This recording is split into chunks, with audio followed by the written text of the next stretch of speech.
Čia yra mokytojai, mes jau sakėme. Labai dėkui.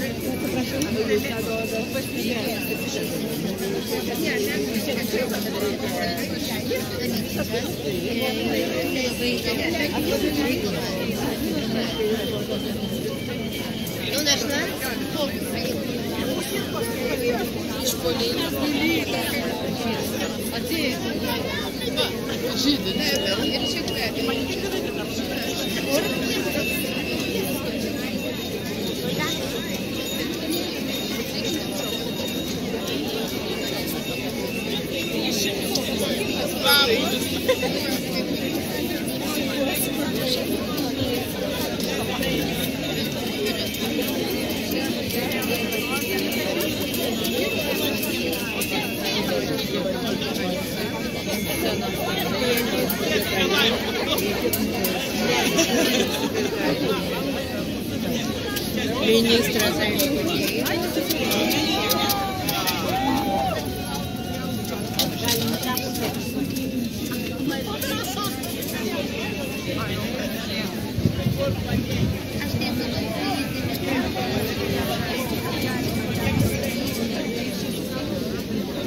jau visi pradeda atsirado. Šnekėtai jau vyko.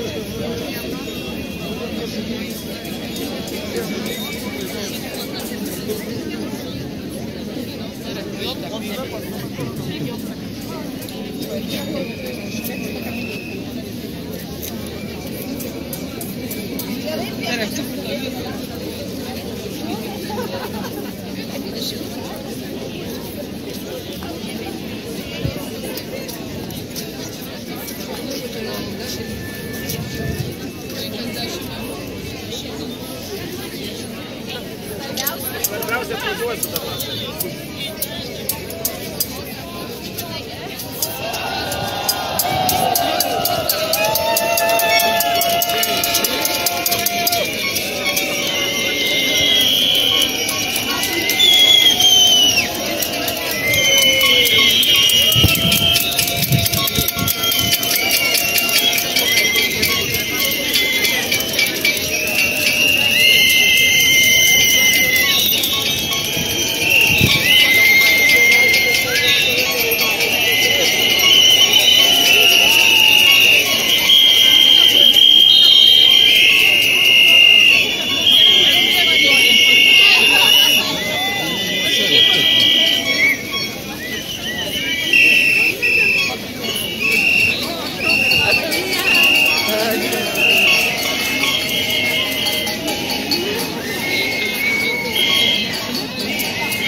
Labą dieną visiems susirinkusiems.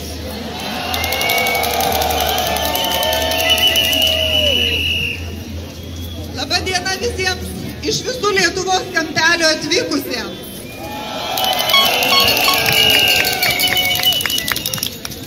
Šiandien Delfi portalas skelbia.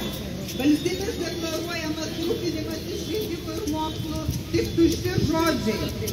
Šiandien renkasi švietimo darbuotojai mitinguoti. Ir ko jie čia iš tikrųjų susirinko? Jeigu Lietuvos Respublikos konstitucijoje pasakyta, kad mokykla yra mokymo ir auklėjimo įstaiga, kurioje mokytojas yra autoritetinga asmenybė, išmananti savo darbą ir reikalaujanti, kad mokiniai pasiektų deramą išsilavinimo ir brandos lygį, o ne paslaugų tiekėjas ar klusnus vykdytojas. Kad įvykdyti konstitucinės nuostatas reikalingas ir tinkamas finansavimas.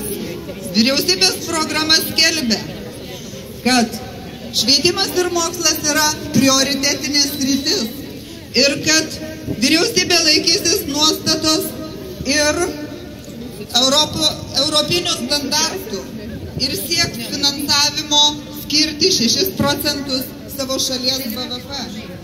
Tačiau kaip yra? Šiuo metu finansavimas siekia 4,3 procento be Europos struktūrinių fondų. Vyriausybės programoje teigiama, nuosekliai atsisakys laisvosios rinkos principais pagrįsto mokinio krepšelio finansavimo, tobulins lėšų skyrimo metodą, kad išsaugotų kaimo mokyklas, išgyvendins smurtą ir patyčios mokyklose. Praėjo daugiau negu 2 metų, tačiau vyriausybė užviršo, ką įsipareigojo Lietuvos gyventojams. Nes su švietimu yra susijęs kiekvienas Lietuvos gyventojas. Pernai prieš rugsėjį ministras pirmininkas skelbė, didins lėšas finansavimui, bus keliamas mokytojų atlyginimas. Tačiau pašmėsčiojo televizijos ekranuose ir dingo. Taigi, mes šiandien susirinkome pasakyti, ko mes norime.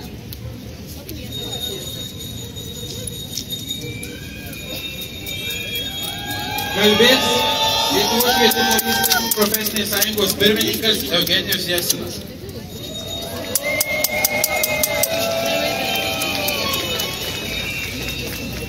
Labą dieną, garbūs svečiai, gerbiami mitingo dalyviai.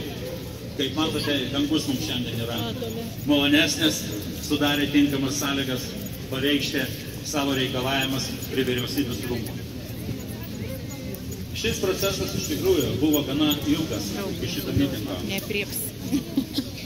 Mes kartu su šalies pirmininku Valdemiru Jurgelevičiu ne kartą lankėmės vyriausybėje, inicijavome konstruktyvų dialogą, išspręsti susitarimų būdų įsistenėjusias visas problemas. Bet dėja, išėjo taip, kaip visada. Vėl mes čia, vėl mes turime kategoriškai pareikšti apie sakyčiau tragišką padėtį švietimo sistemos.